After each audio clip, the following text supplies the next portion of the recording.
العالمين والصلاة والسلام على أشرف الأنبياء والمرسلين وعلى آله وصحبه أجمعين. أشهد أن لا إله إلا الله وحده لا شريك له وأشهد أن محمدا عبده ورسوله. اللهم صل على محمد وعلى آل محمد. رب اشرح لي صدري ويسر لي أمري واحلل من لساني يفقهوا قولي. أما بعد. الفاتحة. أعوذ بالله من الشيطان الرجيم. بسم الله الرحمن الرحيم. الحمد لله رب العالمين الرحمن الرحيم إياك نعبد وإياك نستعين صراط الذين أنعمت عليهم.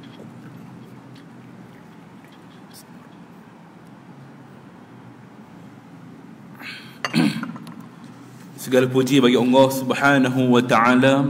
Limpah kurnia, rahmat, kasih sayang Allah, kita berkumpul sekali lagi pada hari ini, hari Rabu malam Khamis, malam 15 Muharram 1442 Hijri, dalam satu rangka majlis ilmu disebut oleh baginda Rasulullah sallallahu alaihi wasallam sebagai taman-taman syurga.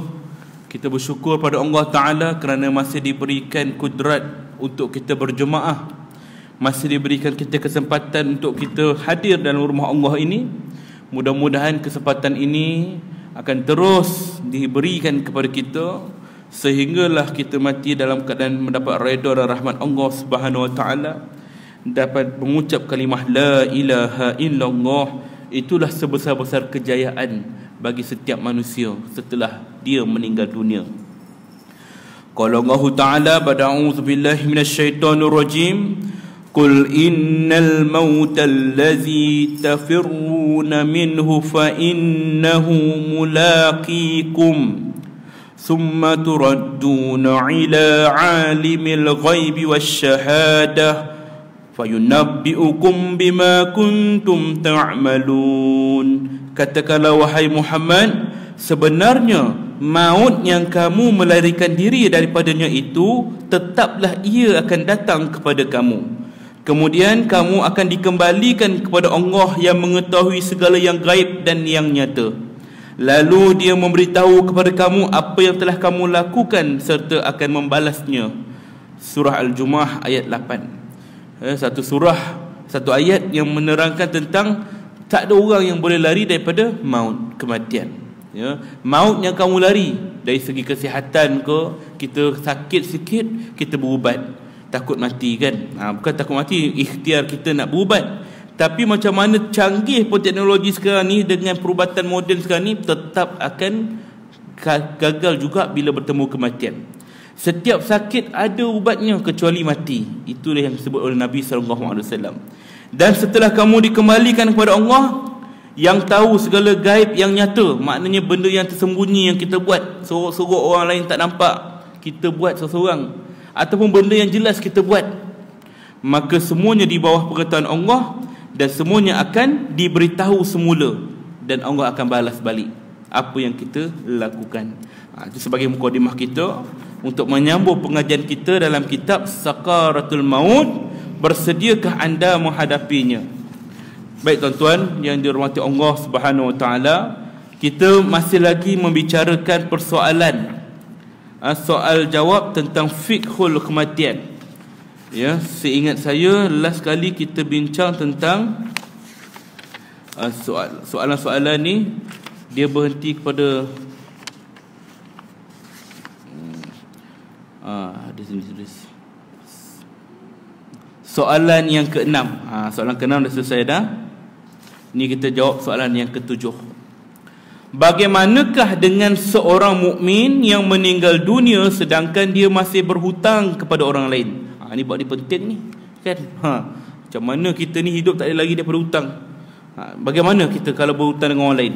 Dalam sebuah hadis yang diriwayatkan oleh Imam Ahmad dan At-Tirmizi dalam sanad hasan daripada Abu Hurairah radhiyallahu anhu, disebutkan bahawa Rasulullah sallallahu alaihi wasallam bersabda, nafsul mu'minil mu'allaqatu bidainih hatta yu'da anhu.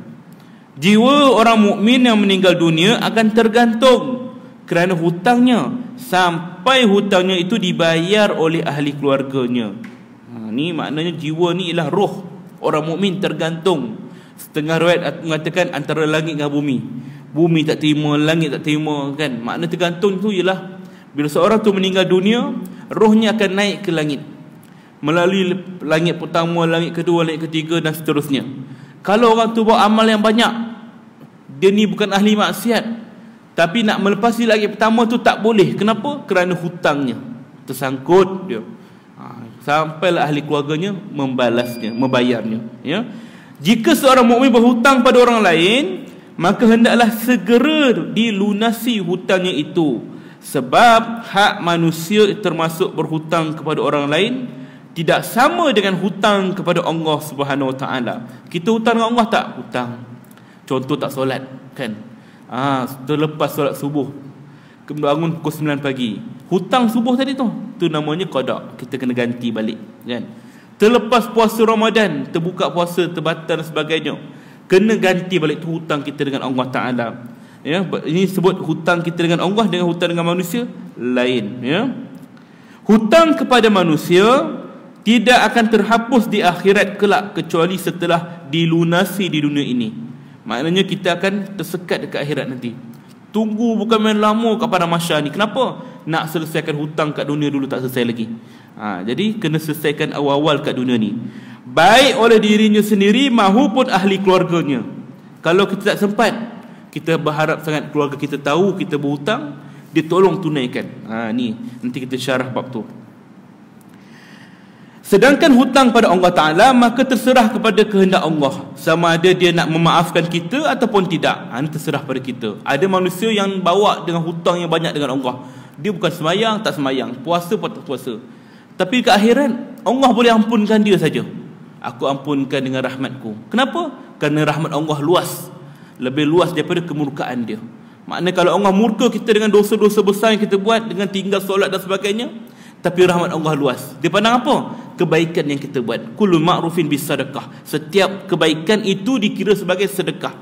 Maknanya apa saja kebaikan yang kita buat tu, Allah pandang dengan rahmat, maka kemungkinan benda yang kita buat itulah memasukkan kita ke dalam syurga.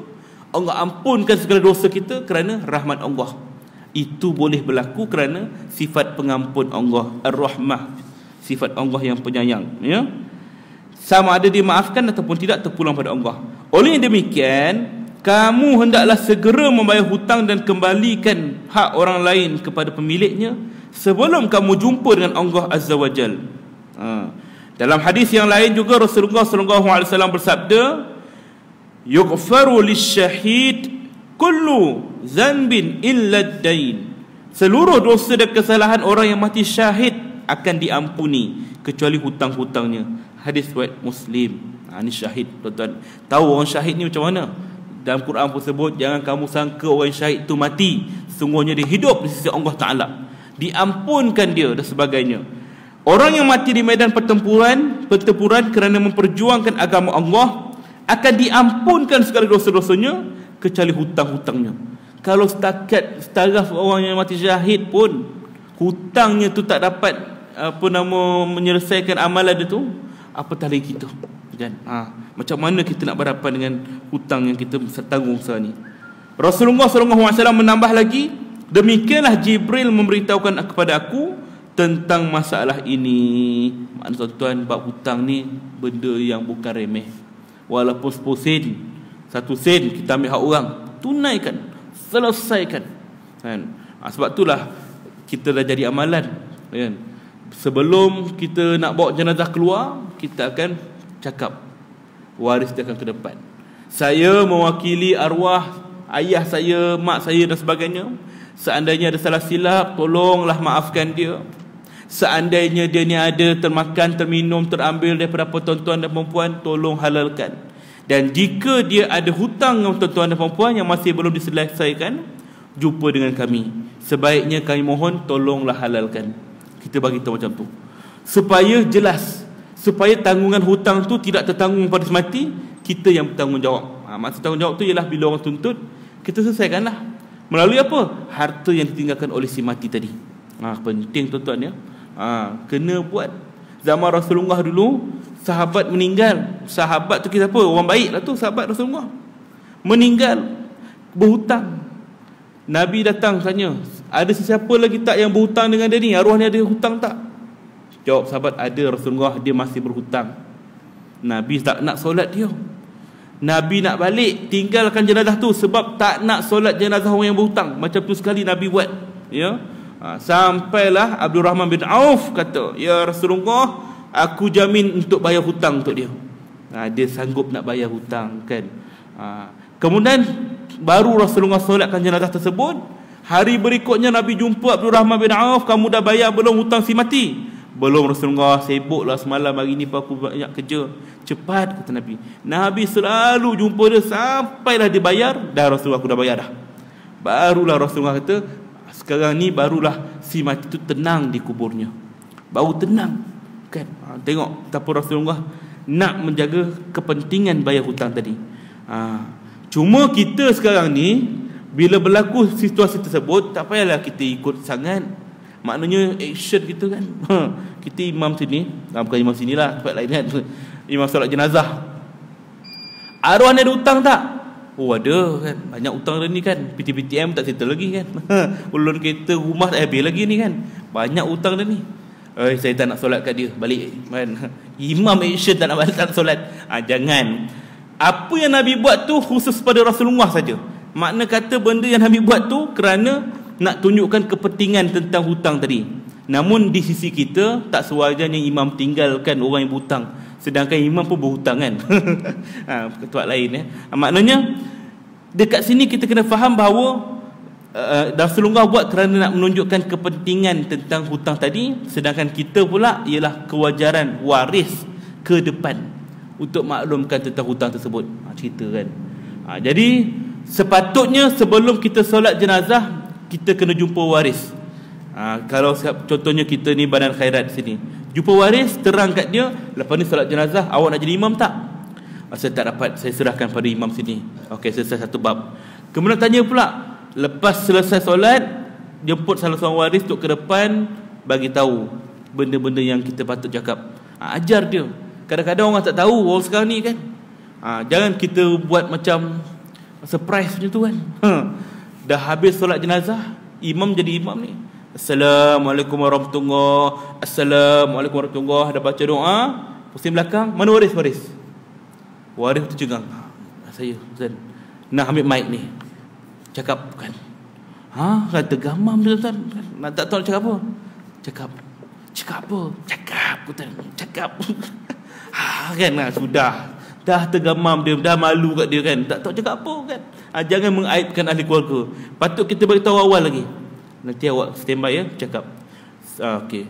Kalau dia dah standby, dia dah pegang mikrofon, tiba-tiba datang sebab pula dalam hati dia, saya mewakili arwah ayah saya, anda kena, kan. Pembunda cakap tak clear. Orang belakang tinjau, pembunda tu choir ke apa tu, kan. Kan. Jadi dah sampai tahap macam tu, si imam ataupun orang yang berdekatan yang boleh bercakap ke depan, pergi kat dia, saya wakilkan dia, ambil mikrofon tu, cakap, sebabkan arwah ni, anak arwah ni, dia tak sanggup, dia hiba, jadi saya mewakili dia. Seandainya si mati ni ada kesalahan, tak, tuan-tuan maafkan, kita wakilkan. Seandainya dia ada salah silap, tolong ampunkan. Dan jika si mati ni ada hutang piutang, tolong tuntut pada waris dia. Jangan kata pada saya, terlepas, kan. Orang tuntut kat imam nanti, kan. Tolong tuntut pada warisnya. Jangan saya wakil saja, ya. Cakap macam tu. Sebab kepentingan benda tu. Pernah satu ketika satu orang perempuan Yahudi,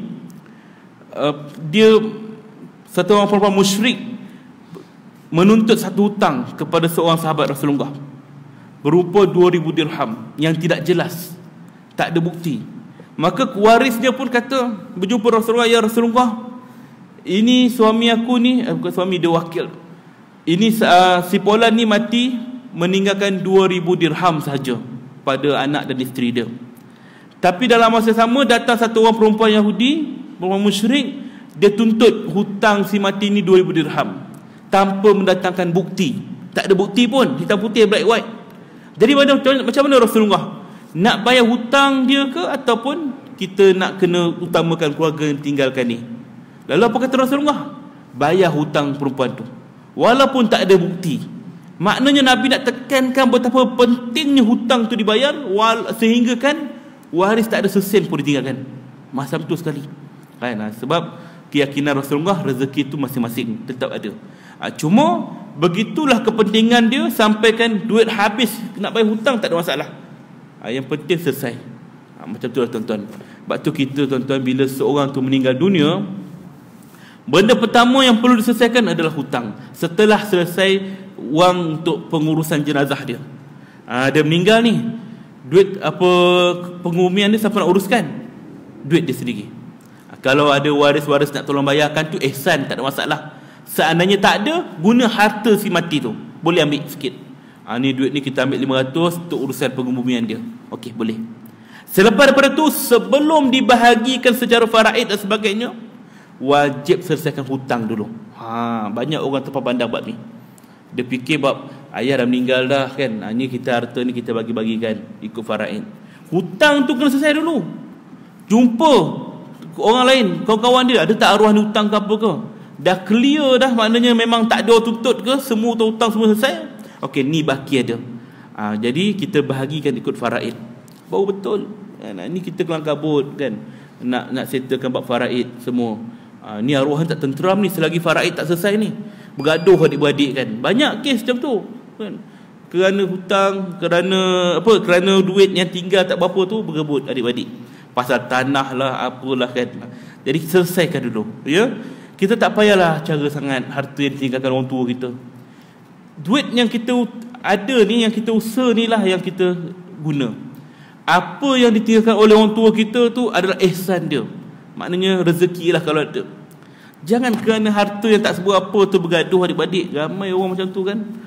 Tanah tu sikit je lah, satu lot. Adik-beradik 7 orang dah berebut kan. Aku nak tanah ni kan, arwah ayah ada cakap nak bagi kat aku ni. Dah berebut, bergaduh, masam muka. Tak patut benda ni berlaku, ya. Senang cerita, kalau semua tak puas hati, okey kita faraid. Macam mana? Tanah ni satu je ni, nak bagi macam mana?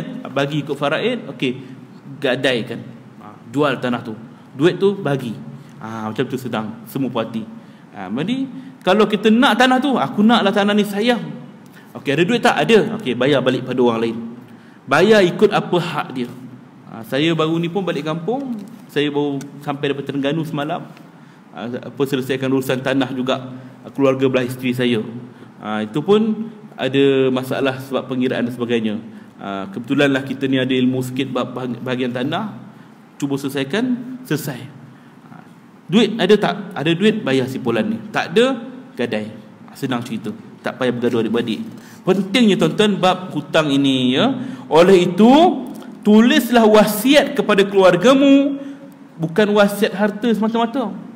Jika kamu meninggal dunia, ahli warismu tahu dengan wasiatmu itu, dan mereka tahu hutangmu yang masih belum dibayar. Wasiat hutang kan. Bab wasiat harta semua adik-adik berkumpul. Ni wasiat hutang ayah ni, minggu depan kita nak bincang ni. Ada tak nak datang? Senyap je kan. Wasiat hutang, siapa nak tolong jelaskan kan? Hutang ni kita kena buat wasiat. Harta ni tak payahlah, sebab ada hukum faraid kan. Hutang ni kena. Kalau ayah dah ada hutang sekian-sekian, tulis. Ini adalah salah satu sunnah bila kita sakit, ataupun sebaiknya sebelum kita tidur setiap malam tulis, supaya keluarga kita tahu, pagi tadi aku ada berhutang sekian-sekian pada si Polan. Tulis, bagi tahu keluarga kita, apa-apa jadi ni, ya, tulis hutang. Rasulullah SAW bersabda, mahakku amri'in muslimin yabitu salasa layalin illa wa wasiyatu ma'tubatun indah. Hak seorang muslim yang terbaring selama 3 hari di tempat tidurnya adalah hendaklah dia menulis wasiat untuk keluarga dan kemudian diletakkan di bawah bantalnya. Maknanya lah, antara hak-hak tu ialah kewajipan lah. Antara benda yang disuruh pada kita, kalau kita terbaring selama 3 hari, sakit tak tu, demam ke apa ke, tulis wasiat dan kemudian letakkan di bawah bantal dia. Antaranya supaya orang tahu apa yang kita tinggalkan, nota dan sebagainya, ya. Ibnu Umar radhiyallahu telah menulis wasiat ketika akan meninggal dunia, dan dia sendiri meletakkannya di sisi kepalanya. Ibnu Umar, anak Sayyidina Umar, Abdullah bin Umar, letak kan. Ini sunnah yang boleh kita amalkan. 3 hari tak sakit, jadi kita tulislah, ya. Baik, itu tentang bab hutang. Soalan yang ke-8, apakah sifat air yang boleh dimandikan si mati? Air yang boleh kita mandikan kepada si mati. Diriwayatkan bahawa seorang sahabat yang sedang berihram di Arafah dicampakkan dan kemudian dipijak-pijak oleh untanya sendiri.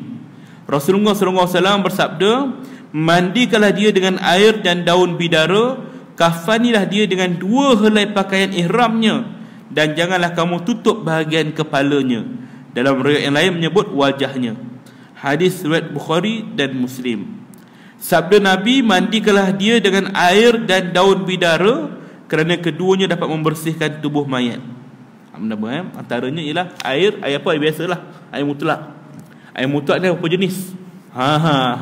Ini masa kita darjah 1 belajar ni. Air mutlak berapa jenis? Berapa 7 kan?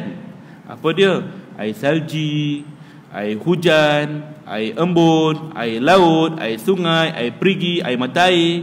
Ni tuan-tuan dia 7. Air laut kita nak mandikan jenazah, boleh kan? Secam pelik pula mandikan jenazah guna air laut kan, lekit-lekit kan. Tapi tu air yang suci dan menyucikan. Suci lagi menyucikan. Tapi Nabi sebut mandikan juga dengan daun bidara, dia. Kemudian kafanlah dia dengan 2 helai pakaian ihramnya, membawa maksud bahawa pakaian ihram akan agar di akhirat kelak dia dibangkitkan dalam keadaan berihram dan mengucapkan talbiyah, labbaik Allahumma labbaik. Ni orang yang mati ketika berihram. Ya, sebab tu kita tengok orang mati kain kafan dia badan je, kepalanya terbuka.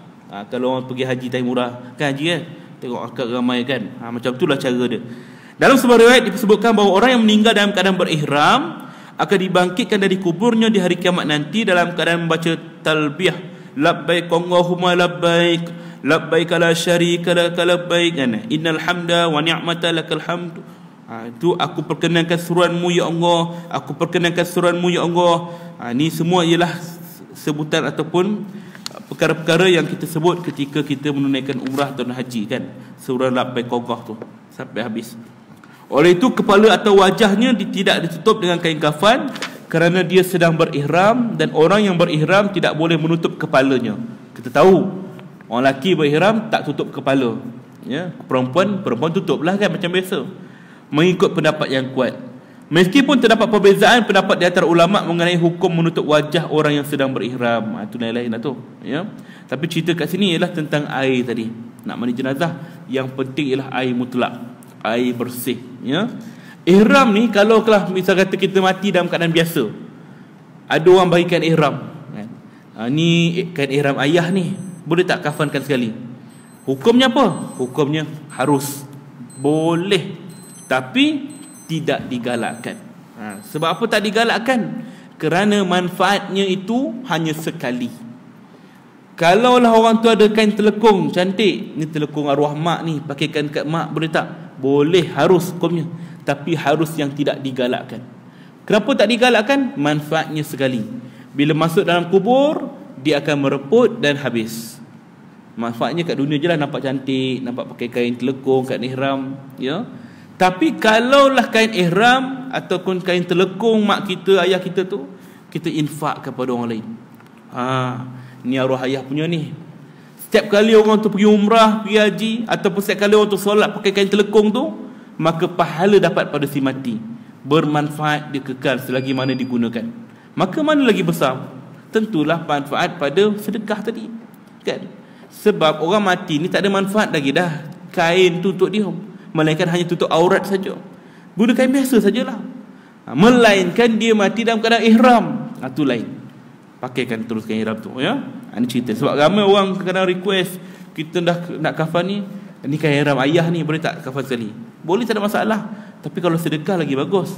Tak apalah, dia ada banyak kain ihram, ni nak buat untuk arwah, pun terpulang, kan, hak masing-masing, ya. Jika perkara ini sudah dianggap jelas, maka dibolehkan mencampurkan air yang akan digunakan untuk memandikan jenazah dengan wangi-wangian seperti daun bidara, kapur barus, cendana dan lain-lain, seperti yang telah diterangkan dalam hadis Zainab. Dan boleh juga campurkan air dengan sabun, sebab maksud semua itu membersihkan, dan benda-benda suci yang dicampurkan ke dalam air itu tidaklah menajiskannya atau merosak kesucian air itu. Maksud, kalau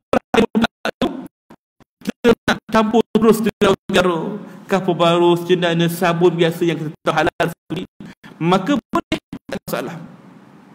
Tak perlu bilas dengan air biasa lagi dah. Sebab itu dah suci dah. Ya, tujuannya nak mewangikan. Ya. Sebab tu kalau kita tak ada, contohnya kita nak mandi kat tempat ni, tak ada cendana, tak ada kapur barus, daun bidara, tak ada. Apa yang ada kat kita? Sabun.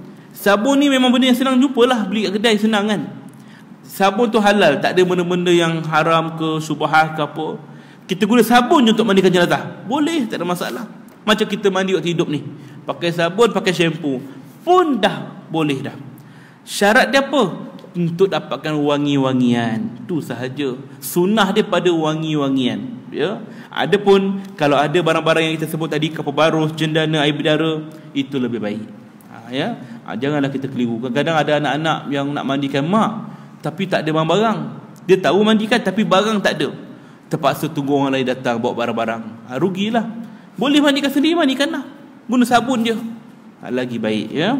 Baik, itu tentang air. Baik, kita syarahkan dua benda saja dulu.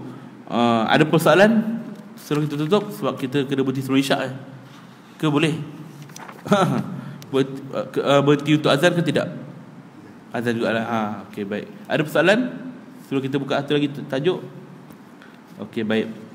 Soalan yang seterusnya, bagaimanakah Rasulullah SAW dimandikan? Bab ni kita tak tahu kadang-kadang kan. Imam Ahmad dan Abu Daud meriwayatkan daripada Aisyah radhiyallahu anha, katanya ketika Rasulullah SAW wafat, Ali bin Abu Talib, Sayyidina Abbas, Al-Fadl dan Usamah datang dan mereka memandikannya. Berapa orang tu? 4 orang. Ali, Abbas, Al-Fadl dan Usamah. Ketika Rasulullah SAW masih dalam keadaan berpakaian, demi Allah, aku tidak dapat memastikannya sama ada mereka tanggalkan pakaiannya itu ketika memandikannya ataupun tidak. Setelah itu mereka pulang ke rumah masing-masing. Dalam riwayat Abu Daud disebutkan ketika mereka hendak memandikan Rasulullah SAW di dalam biliknya, mereka mengantuk sehinggalah keempat-empat sahabat itu tertidur. Dalam tidur tersebut mereka mendengar suara, katanya, janganlah kamu tanggalkan pakaian Rasulullah SAW dan mandikanlahnya walaupun dalam keadaan berpakaian. Kemudian mereka pun terbangun dan terus memandikan Rasulullah dan menggosok jasadnya meskipun masih dalam keadaan berpakaian, dan mereka memang tidak menanggalkannya terlebih dahulu. Ini daripada riwayat Abu Daud. Kerana Rasulullah ni manusia yang mulia, Allah nak pelihara dia sampaikan auratnya pun tak nak orang lihat. Maka Rasulullah dimandikan dalam keadaan pakaiannya ada. Kita kena buka pakaian. Orang biasa macam kita ni kalau meninggal kena buka pakaian kita tu baru mandikan. Tapi Rasulullah tidak. Dimandikan situ semua dengan pakaian dia sendiri. Beginilah cara mandi jenazah Rasulullah, iaitu dimandikan dalam keadaan berpakaian. Baginda adalah orang yang suci lagi mensucikan. Tidak ada najis padanya, sama ada sewaktu hidup maupun setelah wafat, sehingga tidak perlu tanggalkan pakaiannya sebelum memandikan jenazahnya. Tak perlu tanggalkan. Oleh itu Abu Bakar As-Siddiq datang melawat kewafatan Rasulullah SAW untuk mengucapkan salam terakhir seraya berkata, alangkah sucinya kamu wahai Rasulullah, sama ada semasa hidup maupun setelah wafat sekarang ini. Nabi dimandikan tanpa dibuka pakaiannya. Kita kena buka, ya. Itulah kerana Rasulullah itu sendiri suci. Allah nak pelihara jasadnya. Nabi dimandikan ke mana? Dalam biliknya sendiri, kan? Tak semestinya mandi mayat ni kena bawa ke surau, ke masjid, kat rumah flat pun boleh, kan? Saya sendiri pun mandikan jenazah di rumah-rumah flat. Rumah dia, bukan dekat surau, kat rumah dia. SPJM ni kami punya NGO, Skuad Pengurusan Jenazah Malaysia. Kita ada kit ataupun tempat mandi yang mudah alih. Bawa ke rumah orang tu, mandi kat rumah dia. Guna barang tu, petang siap. Keluarga dia boleh join mandi sekali. Ini satu kelebihan. Sebab ahli keluarga kadang-kadang Dia rasa bersalah bila mandi ramai, takut tak tahulah, apalah, segan lah. Jadi kalau mandi di rumah sendiri, ahli keluarga je tahu. Lagi cantik macam tu kan, mandi jenazah di rumah. Kalau kita hidup ni boleh mandi di rumah, kenapa bila mati mesti mandi kat surau masjid? Bukanlah kita kata tak boleh, cuma kita buatkan sebagai satu benda yang biasa kan. Mandi jenazah di rumah boleh ke? Apa tak boleh pula? Hidup boleh mandi kan? Ada orang tu 30 tahun jaga ayah dia uzur, lumpuh, mandi selama ni dekat rumah, tiba meninggal dia nak mandi kat surau kan. Kenapa? Dah meninggal, susah lah nak mandikan ayah. Selama ni mandikan ayah macam mana? Atas katil juga. Sama je keadaan dia, mandi saja di rumah kan. Jadi penting air dia tu mengalir, najis dia buang tempat cantik. Itu saja. Kaedah tu kena betul kan. Sebenarnya itu lebih praktikal.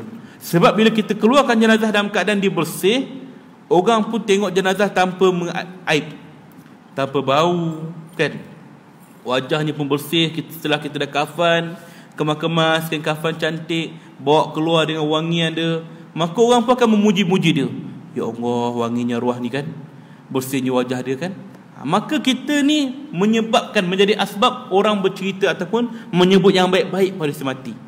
Kan kata Nabi SAW, ucaplah yang baik-baik di sisi orang mati, kerana sesungguhnya malaikat semua mengaminkan kata-kata kita. Maka kalau kita nak orang ucap yang baik-baik pada ahli keluarga kita yang dah mati, maka tunjukkanlah mayat itu dalam keadaan yang baik, wangi, bersih, maka orang cakaplah baik, wangi semua kan. Cuba kalau kita simpan semalaman, meninggal di rumah, besok baru nak ke bumi, maka dibiarkan mayat itu, memanglah dah tukar baju, dah buang najis, tapi bau mayat itu akan keluar, air keluar daripada mulut, najis. Bau dia tu akan menyebabkan orang pun tercium. Orang datang, bau mayat tak selesa, apatah lagi kalau tak tukar baju kan, bau busuk. Maka adakah orang yang datang tu akan cakap arwah dia wangi kan? Tak ada tuan-tuan, membohong kan. Dia tengok arwah tu, wanginya arwah ni, bersihnya wajah dia, padahal dah meleleh, dah helium keluar semua kan, dah darah. Maka kita ni menjadi asbab orang tak cakap yang baik-baik. Bahkan mungkin dia berkata dalam hati dia, apalah busuk sangat arwah ni, bau dia tak tahan aku. Orang pun tak duduk lama-lama, sebab apa? Tak tahan dengan bau tadi. Dia datang, mungkin baca Al-Fatihah, lepas tu duduk luar. Tapi kalau kita persembahkan ataupun sediakan jenazah dalam keadaan bersih, wangi, kemudian orang datang, orang selesa, bukan setakat Al-Fatihah, buku Yasin pun dia baca, maknanya dia senang duduk situ. Ini cara dia tuan-tuan ya? Kita nak dapat manfaat dengan kehadiran orang. Orang datang mendoakan, sedekahkan ayat Quran, tahlil dan sebagainya, tapi kita kena pastikan orang tu selesa bila berhadapan dengan si mati. Bukan hanya sekadar datang, tengok, lepas tu balik, sembang kat luar. Jadi suasana tu kita kena bentuk sendiri ya. Baik, soalan yang ke-10, bolehkah ahli keluarga dan sahabat handai mencium si mati? Bab ni, ya, sebab ketika Rasulullah SAW wafat dan jasad beliau belum ditutup, jasad beliau ditutup dengan sehelai kain panjang, Abu Bakar As-Siddiq datang lalu membuka kain penutup pada bahagian wajahnya dan menciumnya sambil menangis dan berkata, alangkah sucinya kamu wahai Rasulullah, sama ada waktu hidup ataupun setelah wafat sekarang ini. Boleh, maksudnya nak cium jenazah boleh ya. Ni sunnah. Kita dah kafan jenazah, jangan hanya sekadar kain kafan saja. Sunnahnya ialah tutup badan jenazah tu dengan kain selai lagi, kain panjang. Biasa kita letak kain batik kan, kain batik ke apa ke. Waktu dalam kami SPJM ni pun sediakan kain kafan, kotak kit tu mesti ada kain batik ataupun kain hijab untuk tutup jenazah. Sebab nak menutup aib dia, tak naklah kita nak menampakkan sangat bentuk badan jenazah tu. Sebab tu kalau orang kafan jenazah ni jangan ketat sangat. Kadang-kadang orang beria memanglah nampak cantik, kemas, tak berlipat-lipat kain kafan tu, kemas cantik je kan, tapi dalam keadaan ketat, ikat kuat-kuat. Tuan-tuan ya, mayat tu tak lari tuan-tuan, nak ikat buat ni, diikat sungguh-sungguh, nampak lekuk kat lengan dia ni, menyakiti badan si mati ya. Fungsi tali kain kafan tu tujuan dia nak mengelakkan kain kafan terbuka. Sedangkan dalam kubur, tali kafan tu tak perlu pun, dia kena buka juga. Ni kena tahu ya. Maka tak perlu ikat ketat-ketat, sekadar untuk elakkan terbuka saja ya. Wallahu alam. Kita berhenti sekejap untuk bagi laluan azan. Dia dah masuk waktu ya. InsyaAllah. Silakan.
Baik, kita sambung sikit lagi tentang mencium jenazah tadi.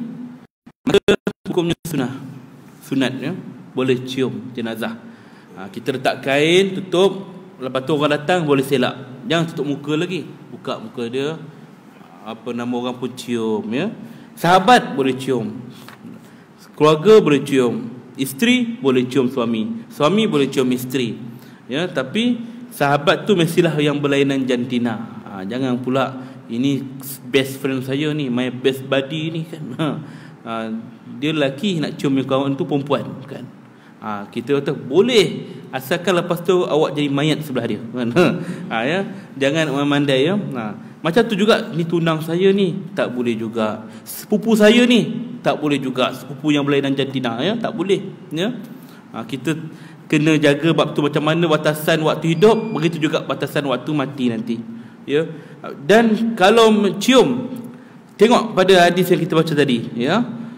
Abu Bakar datang lalu buka kain penutup pada bahagian wajah Rasulullah dan menciumnya sambil menangis. Faham tak itu? Abu Bakar cium Rasulullah sambil menangis. Tapi banyak kita kata jangan nangis kan. Nampak tak beza tu? Banyak orang pernah sekali tu hari Dululah masa saya menguruskan jenazah seorang lelaki tu, suami dia dah meninggal. Waktu nak bagi peluang pada keluarga dia, okey mari sini, siapa-siapa nak cium anak-anak isteri dia. Dia pun datang, seorang-seorang nak cium. Isteri pun datang daripada jauh, daripada belakang lah. Datang-datang, dia pun dah dekat kat suami dia. Tiba-tiba datang satu orang makcik onion. Tahu makcik onion? Makcik bawang. Dia pegang orang tu. Awak nak buat apa ni? Saya nak cium suami saya. Mana boleh, kata dia. Tak boleh cium suami ni. Kenapa pula makcik kan? Batal, kata. Batal wuduk dia nanti, kata. Kan dia susah nak ambil wuduk balik kan. Dia kata macam tu kan. Saya kata, makcik tak ada masalah pun. Apa pula Ustaz, takkan tak tahu, kata dia. Dalam mazhab Al-Imam Asy-Syafi'i rahimahullah, dia buka kitab pula kan. Suami isteri berwuduk kalau bersentuhan batal. Takkan tak tahu Ustaz, kata dia. Memang makcik, tapi itu untuk orang hidup. Ni dah mati, mana ada hukum bagi dia. Yang batal bini dia ni, nak ambil wuduk kena ambil sekali lagi. Dia yang dah mati ni tak batal wuduk dia. Dan sekalipun batal tak ada masalah, sebab wuduk tu sunat saja kan. Yang wajib mandi tadi. Boleh ke cium Ustaz? Boleh, kata. Jangan nak mana-mana, kata. Dia pun cium, isteri pun cium. Nak dekat cium, keluar air mata melitik kan, nak menangis kan. Makcik tu datang lagi, dia tarik kan. Kesat air mata tu, kata dia kan. Orang tu pun kesat lah, merah mata dia kan. Nak cium, mengalir lagi air mata. Dia tahan lagi, kesat, kata dia. Lepas tu dah bengkak mata orang tu, dah gosok dah, tapi dia sedih sangat menangis. Dah lah awak tak payah cium. Kenapa makcik tak bagi dia cium? Saya kata, Ustaz, terseksa si mati nanti kalau air mata tu jatuh kat pipi mayat kan. Ya Allah, kenapa pula makcik kan? Air mata tak ada masalah. Kalau isteri arwah ni, dia tadah air mata dia satu baldi, curah kat muka mayat ni pun tak ada masalah, makcik. Maknanya bukan masalah air mata. Yang Nabi tegah ialah meratap. Meratap tu macam mana? Dia tak reda dengan pemikiran si mati. Dia menjerit-jerit macam orang jahiliah. Sebab tu dulu masa mula-mula Islam datang, Rasulullah halang orang perempuan datang waktu kematian. Sebab tak nak orang perempuan ni terbawa-bawa sikap jahiliah dia, menjerit-jerit, meratap-ratap. Ni tak boleh. Air mata tak ada masalah dari segi hukum. Menangislah. Abu Bakar pun menangis ketika cium Rasulullah kan, menangis, tak ada masalah pun. Cuma dari segi adab, kena faham dari segi adab. Kalau kita nak cium jenazah tu, sebaiknya laplah air mata kita. Sebab bila kita cium, lepas kita cium, orang lain pun nak cium juga kan. Ini tidak dibiarkan saja. Ini bukan hukum, kata dia. Dah dengar dah ceramah Ustaz Rafi hari tu, air mata tak ada masalah. Dibiar je menangis kan, pakej dengan hingus. Cium mayat, tonyok-tonyok. Air mata bertakung kat pipi mayat tu.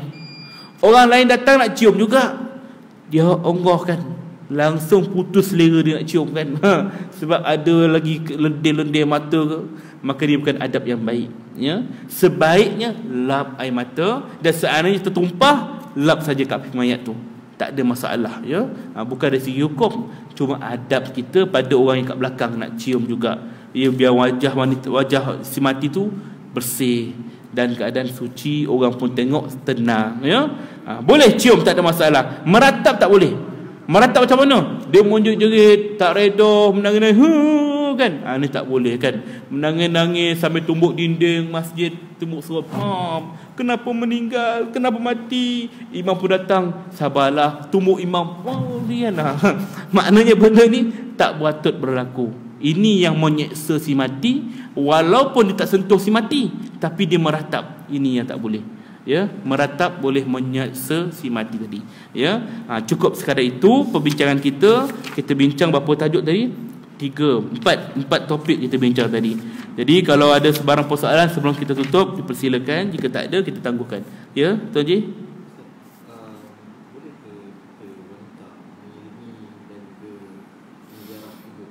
baik.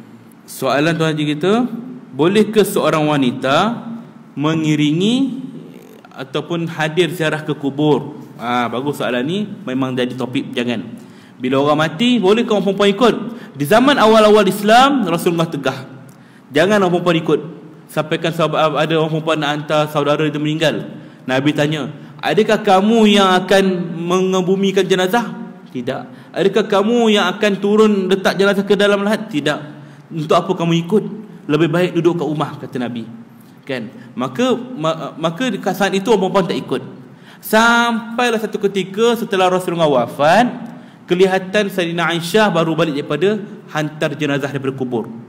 Seorang bertanya, "Wahai Aisyah, engkau daripada mana?" "Aku baru hantar saudara aku meninggal."